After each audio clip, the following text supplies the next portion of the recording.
How to upload files to Shopify. Hey everyone, welcome back to my YouTube channel. In this video, I will show you exactly how to do so. So first, I'm just going to show you the first method and also the second method, which would be the general one to go for. Anyways, so if you just click on edit theme, you can just start uploading files depending on the actual section itself that you want to upload it to. For example, here for the hero, it's an image. So obviously what you want to do in order to actually upload an image here, you would want to basically select it first from the left hand side, and you should be able to find the option to upload your file right away. So you simply just want to click on select and add files, and you are just going to be able to basically upload any file that you want. So this is the first method, which is really just going to depend on the sections that you have.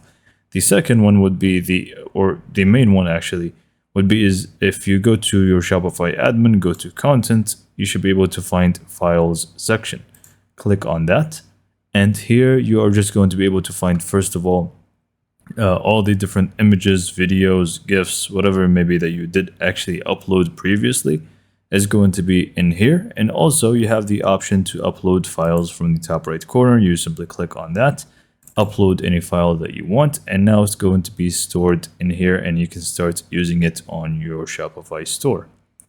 So this is pretty much it for this video. Hopefully you found it to be informative and helpful, and for more information subscribe to my YouTube channel, and thank you for watching.